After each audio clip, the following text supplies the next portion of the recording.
Good morning, everyone. We are here with Tyrion, Cuthbert, Attorney of the Arcane. I played the demo for this a while ago and thought it looked really interesting, so I wanted to play it. Yeah, and I also love the Phoenix Wright games, this is heavily inspired by. But yeah, let's get started. I wonder how different Chapter 1 will be from the demo. Oh, I'm sure there won't be. Interesting. Let's start with case 1.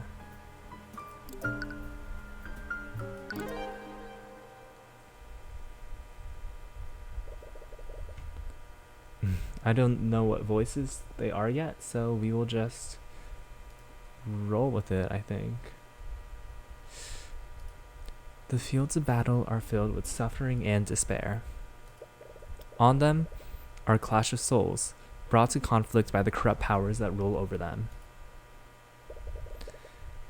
Oh, okay, rise, Rudolph. I remember them from the demo.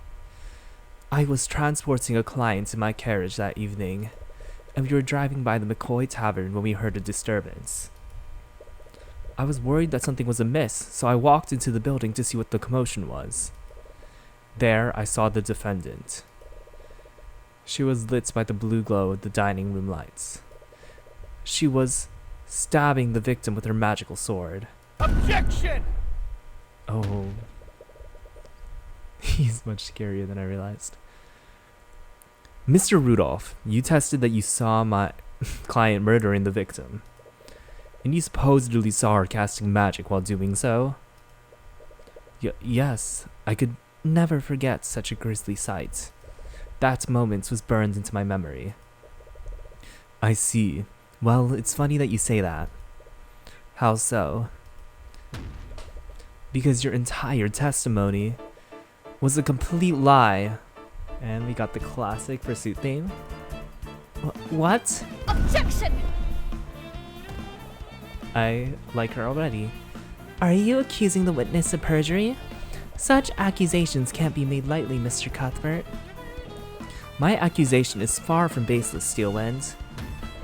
Think about the state of the crime scene at the time before the murder. The witness couldn't have seen anything, much less a homicide.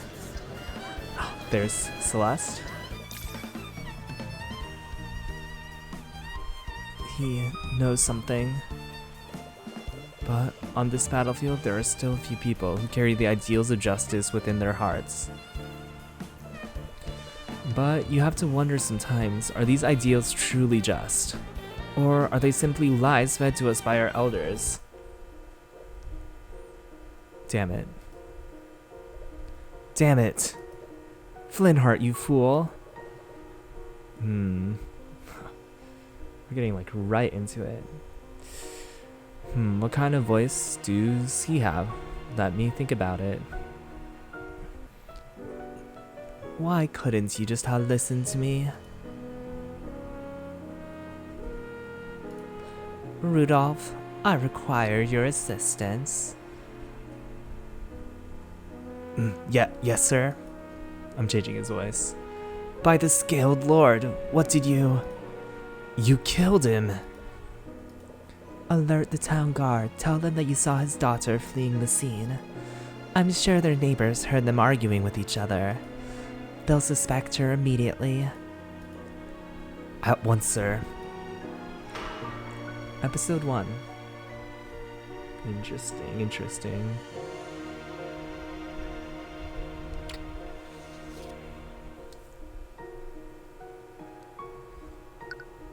Oh, I have the click. Looking very similar to the demo so far. This might be the same. If so, I will avoid spoilers to my best ability. Ugh. You feel yourself slowly succumbing to an unbearable pain. You don't think you'll be able to survive this much longer. Are you sure you're okay, Cuthbert? You look like you're about to pass out.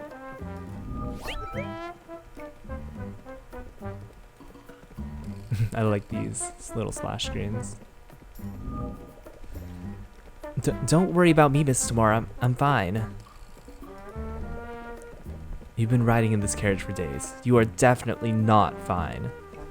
It's also rare to see a visual novel. Well, no, it's not rare, but Phoenix Wright games aren't in second person, but this one is.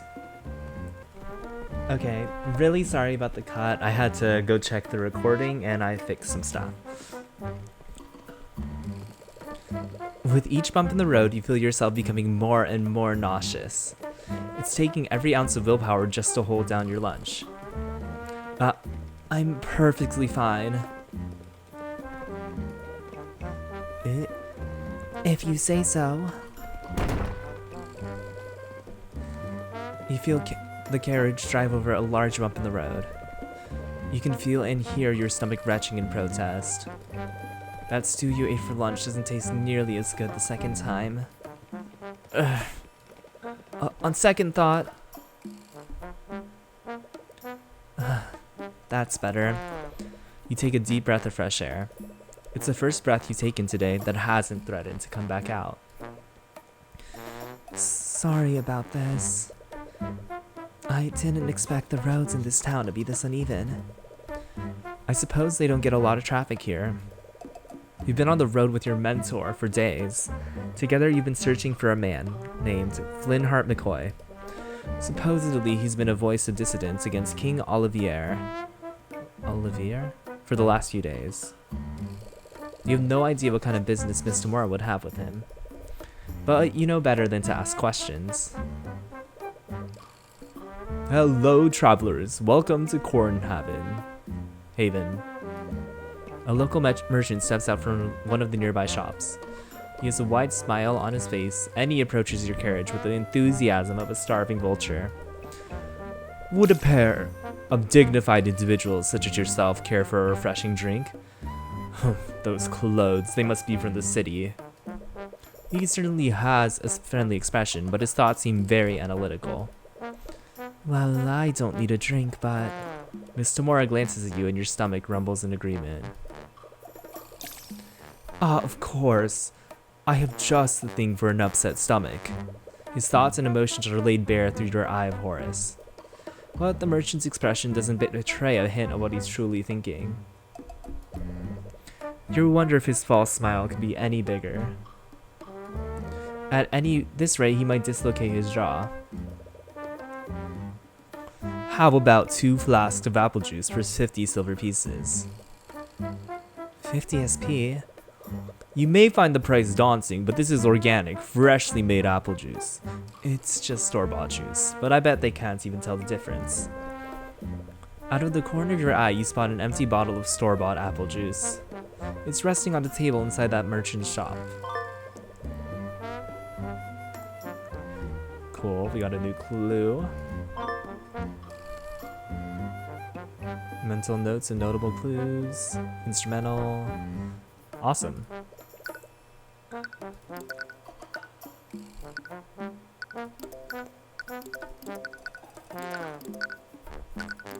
$46?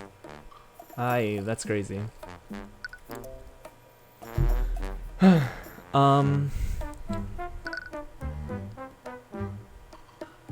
A defense attorney in training, his one purpose in life is to defend his mages persecuted by the nobility. He's a master of deduction and one of the highest ranked chess players in Wyverngard. And he's 20, rather young. Trust me, it's worth the extra gold. Normally the price wouldn't matter that much to you, but you don't appreciate being treated like an easy mark. Oh, that was so fucking scary. You start an argument with another character. It's Tutorial-chan. During an argument, your opponent will make claims that you need to respond to. Responding correctly will lower your opponent's confidence. Responding incorrectly will lower your confidence. And once you run out of confidence, you will lose the argument. I think you need to elaborate. You said that this apple juice is organic, but where is it made? It's produced by the hard-working people of this town, of course. In a small town like ours, we only deal with locally sourced products. We need to present evidence. present it to refute our opponent's claim. Okay, well, I only trade organic products.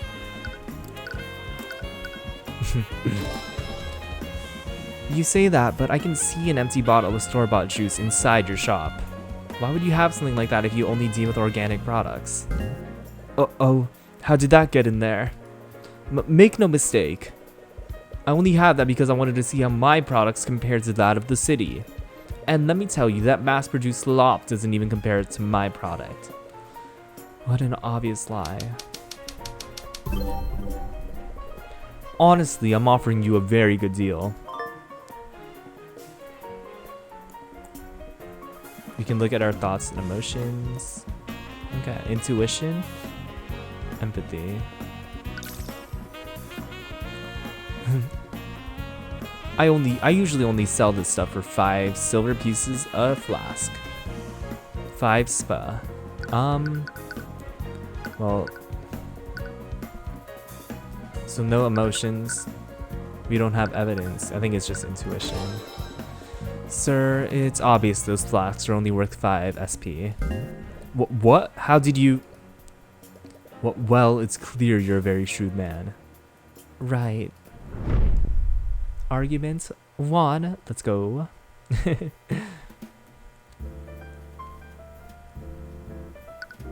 So thirsty. Out of the corner of your eye, you spot a child watching you from afar.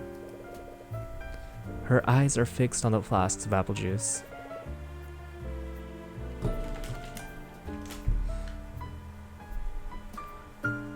How about 20 SP for 3 flasks? Of course, sir. We still gave him a deal. The Kingdom of Wyverngard, established around 2,000 years ago by the 7 High Archmages. It's currently ruled by King Olivier de Wyverngard and the mages of his nobility. The nobility will tell you that our marvelous kingdom is a land of prosperity and happiness. A land where its people share the wealth and succor? I've never heard that word. Provided by the kingdom's magic. Thank you. I haven't drank anything like this in years. The child's passing thought tells you exactly how much succor this kingdom is sharing. I didn't know you had such an eye for rural economics. Well, I suppose I just have a good intuition for this sort of thing. Or did you use another kind of eye? You avoid meeting her palm piercing gaze. She knows. Don't get me wrong, your so-called Eye of Horus is an amazing gift. You should take every opportunity to hone it, but try to be more subtle next time. If I can see you through you, others will be able to as well. Right. Anyways, I did some asking around while you were haggling. Supposedly the McCoy Tavern should be north of here. If my tip is correct, this should be the place. Wait, this is the McCoy Tavern? With the state that it's in, calling it a tavern is being pretty generous. You find it hard to believe that this has been a secret meeting place for dissidents. But now that you think about it, maybe that's the entire point. The tavern has been shut down for years. Nowadays, McCoy just uses it to host his rallies. Although, I do wonder how they've been keeping themselves afloat. Gruff man. Okay, gruff man mode. Hey, you lot. The McCoy Tavern is closed. A gruff man approaches your carriage as you step out of it. He's eyeing you and Mr. Moore, a clear look of contempt on his face. I take it you're Flynnart McCoy? I am. What of it? Unemployed. That's so real. I mean, Sorry for not writing ahead of time. Well, my name is Ruby Tamora. I wanted to speak with you. Ruby Tamora? Wait, the Ruby Tamora? Any animosity initially had immediately vanishes. He let out the laugh. It's as if you were meeting an old friend. Why didn't you say so? Come on in. You didn't expect someone like him to know about Miss Tamara. But you suppose it makes sense. They both fight against the same enemy, albeit in different ways. Sorry about the mess. We haven't exactly been. Well, anyways, what brings you here? I take it you didn't journey all this way to stay at my wrecked tavern. I'm here on behalf of a client. We have a proposition that you might be interested in. Could we talk somewhere more private? Sure, the kitchen's empty. Great. Tyrion, stay here while I speak with McCoy. This is very, very different from the demo. Like, we're actually walking around before the case. In the demo, actually, it's been a while. I think you just instantly go into trial. Well, what? Don't you need my help? There's no need. Like hell, there's no need. She's trying to make a deal with Flynnart. You can easily read his thoughts to figure out what he wants. Oh. She is not happy. You desperately want to object, but she shoots you a stern look that makes you freeze up. You meekly look away from her. You spend quite an amount of time waiting in the dining area of the tavern. It's already been hours since Miss Tamara and Flynnart went to talk in the kitchen.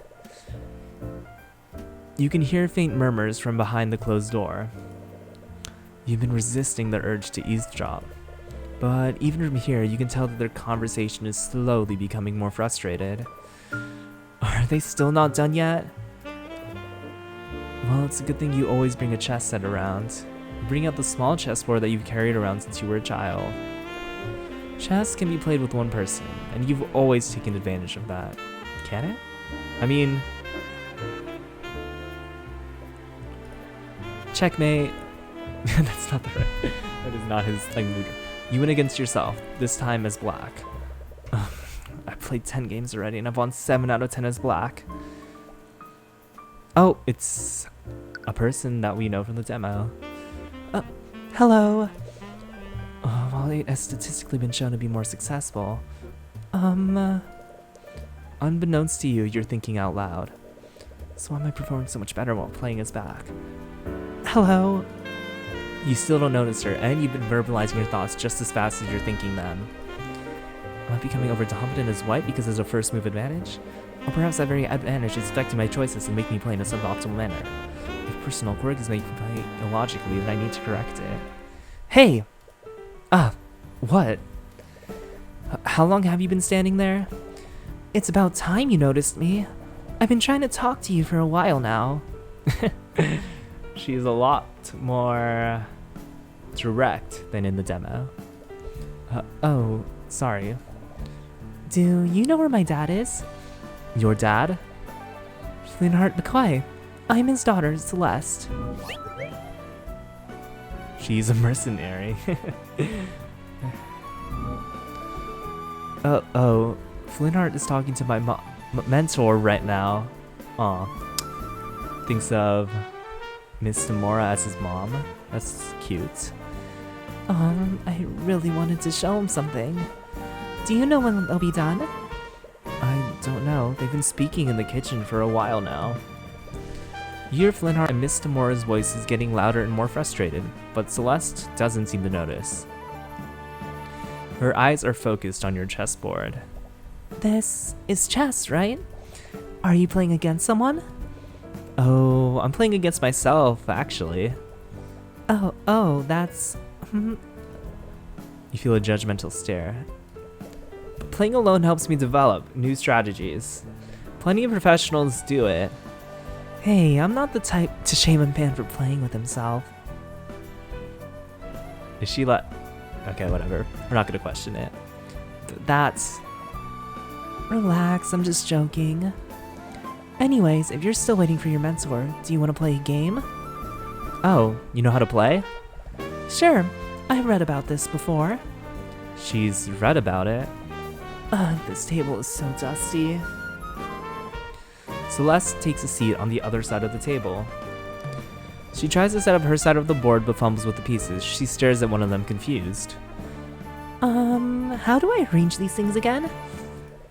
A part of you regrets accepting her challenge, but it would be impolite to back out now. Here, I'll arrange them for you. Thanks.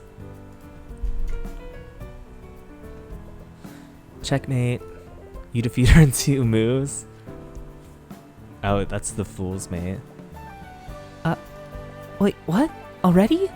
How did you do that? You decide against telling her what the name of that mate was. Yep, fool's mate. Did I just say that? Rematch me. I want a do-over. Sure, why not? Just notice if you have anything better to do.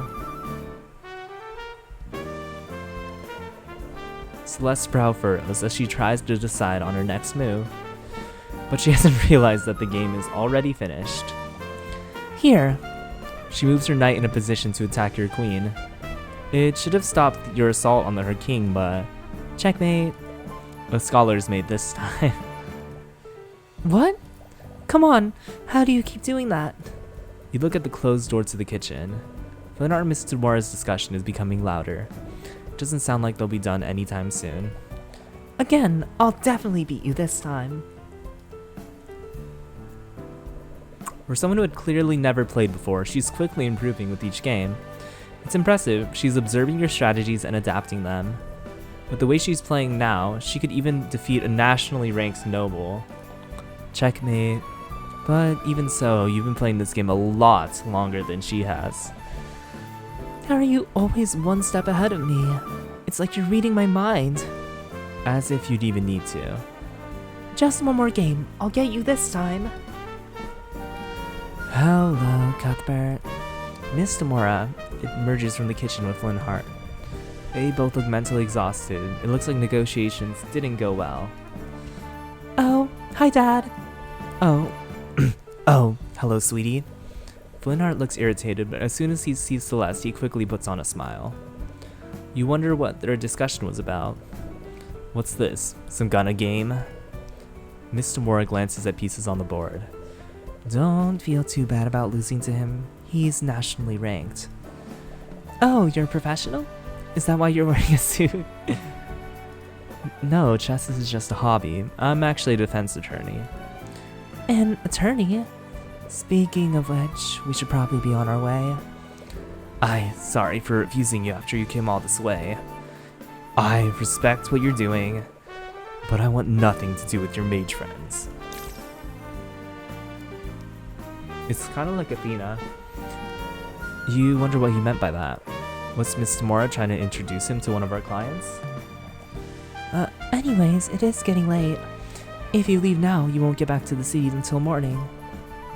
She's right. There's a bunch of bandits and brigands out there.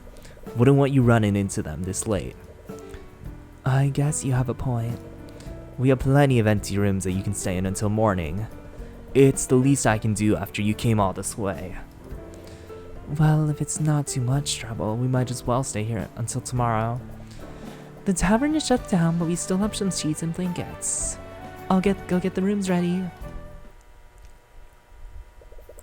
Celeste and Flynnart leave the dining area to get your rooms ready. You're left in the dining room with Miss Tamora. And with that, I think that's a good spot to cut off this first episode. This is a shorter one because I need to make sure all my recording settings work. And I don't know, I haven't done this in a while, so yeah. Hope you enjoyed watching. Peace.